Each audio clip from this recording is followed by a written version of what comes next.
Yeah, so one of the guys, I was looking through the casting real quick, and there's like a actor that's in the background of a lot of stuff. His name's Tony McCarthy.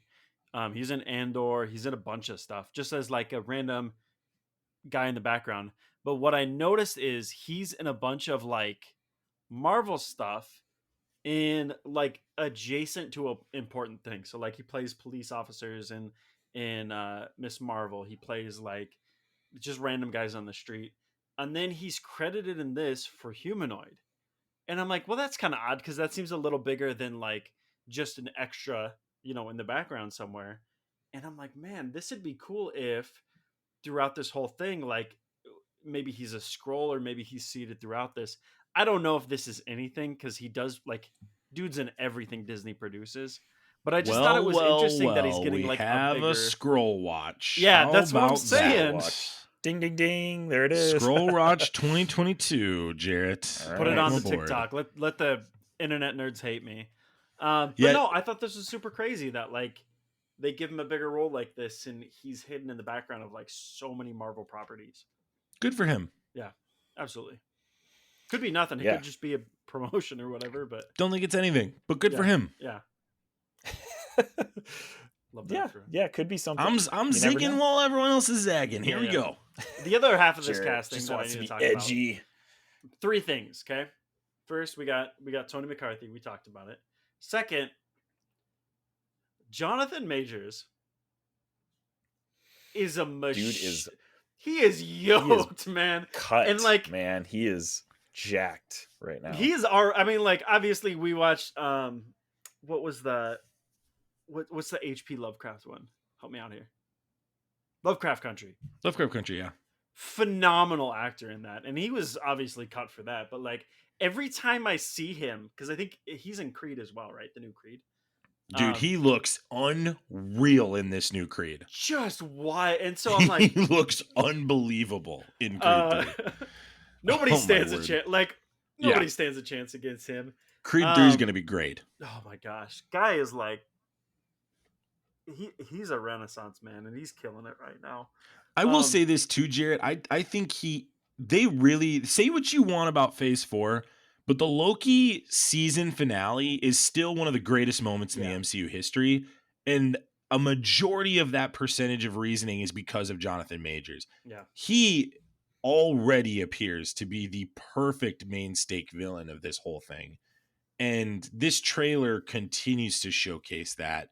And I'm looking forward to watching him portray, which this has been already said by him and people close to him, that he's going to be portraying multiple versions of Kang. I cannot wait for that.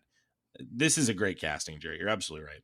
Anyone who can steal the spotlight from Tom Hiddleston in his own freaking TV series is a force to be reckoned with. So like, fantastic casting there. The last thing I want to talk about is Cassie. Cassie Lang is like one of my all-time favorite heroes. My corgi is named after her because she's so small. And I think it's cool to see like the legacy that they're building here. I've been saying this for, I don't know, Max, how many years now? 4 or 5 years, that we're getting something like the Champions or Young Avengers. And I like every single piece of evidence that we get points us in that direction. And I think this is where we finally see her get her powers, where she finally takes off as a hero.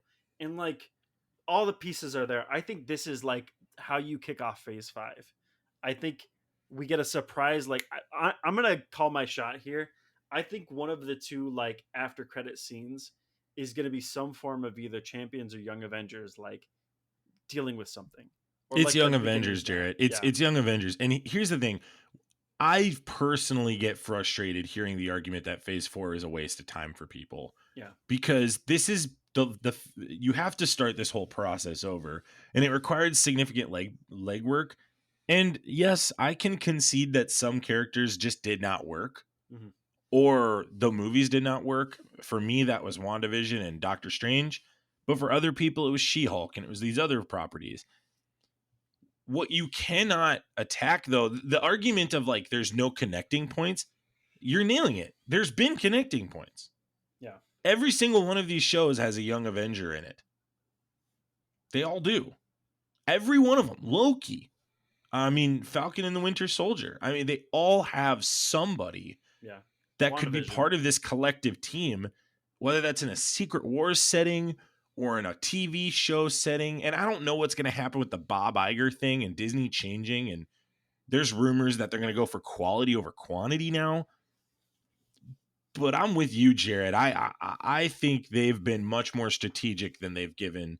People are just upset because it's not what they wanted. Yeah. And they took a lot of risks with this phase. I think a lot of people after Endgame were like, oh, superheroes, like it's getting so tired and superhero fatigue, blah, blah, blah, blah, blah. Marvel tried to counteract that by doing some interesting different things. Did a lot of them not work? Probably.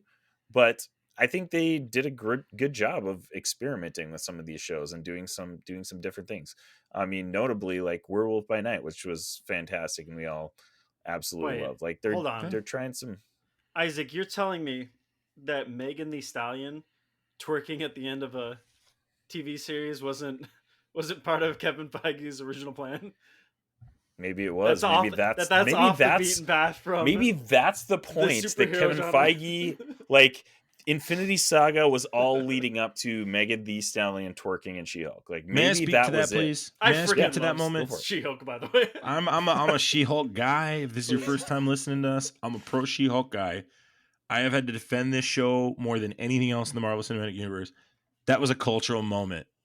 Megan Thee Stallion twerking with her. That was a cultural moment. Dude, that's all anybody was talking about for a week after that episode. If you loved it, you hated it. It was a cultural moment. Yeah, it was. Suck it. Right. Sorry. It was art. Get over art it. in its purest form. It was art. It was cultural art. Love that. That's what it was. Was it stupid? Yes, it was. It was very stupid.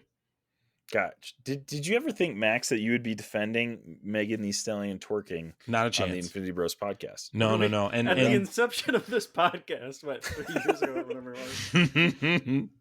Here we are.